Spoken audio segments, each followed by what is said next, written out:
D'où vient la croissance économique? Depuis le XVIIIe siècle, la théorie économique cherche à analyser et à comprendre quelles sont les sources de la croissance économique.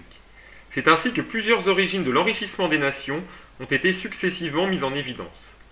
Les facteurs de production, puis le progrès technique. La théorie économique récente a été complètement transformée par la prise en compte de ce dernier. Enfin, les institutions jouent également un rôle central dans l'apparition d'un régime de croissance durable. La croissance provient de l'augmentation des facteurs de production, à savoir le travail et le capital. La croissance correspond à l'augmentation durable de la production. Celle-ci résulte de la hausse des quantités et de la productivité des facteurs de production utilisés.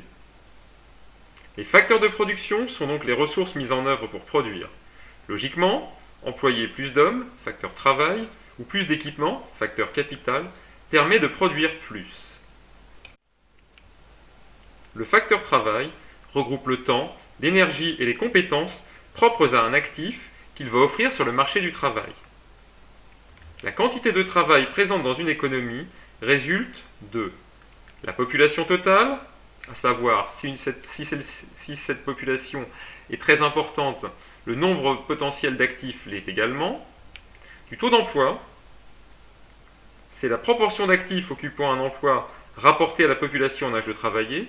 Là encore, si une forte proportion d'actifs dans la population en âge de travailler travaille, cela va être favorable donc à la quantité de travail réellement disponible sur le marché du travail. Et enfin, elle dépend aussi de la durée moyenne du travail. Plus les hommes travaillent longtemps, plus ils vont produire. Toutefois, il faut aussi considérer la productivité du travail, à savoir son efficacité. On la calcule en faisant le rapport entre une quantité produite ou une valeur de la production et la quantité de travail nécessaire à sa réalisation. Par exemple, si l'on produit beaucoup avec peu d'hommes ou en peu d'heures, c'est le signe ou le signal d'une grande efficacité productive.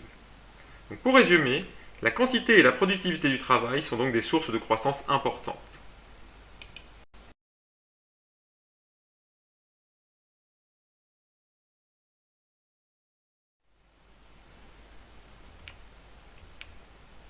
Le facteur capital désigne les équipements productifs et ou les fonds détenus par un agent économique. Ici, il est synonyme de capital fixe. L'investissement est à l'origine de l'accumulation du capital. C'est l'achat d'un bien, on parle d'investissement matériel, ou d'un service, investissement immatériel, qui va être utilisé dans plusieurs cycles de production.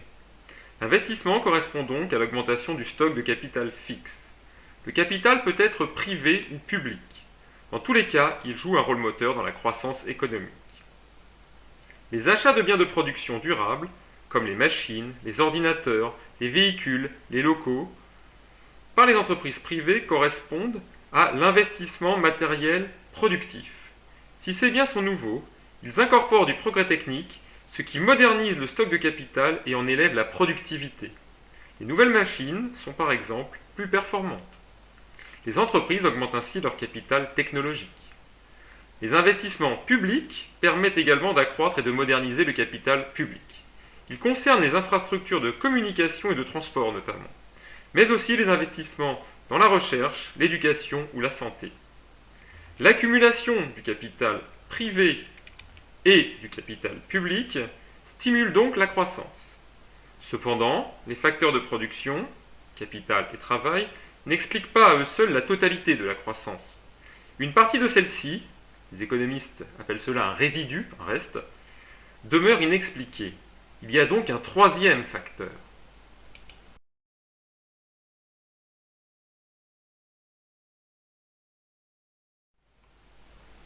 Le troisième facteur de production est le progrès technique.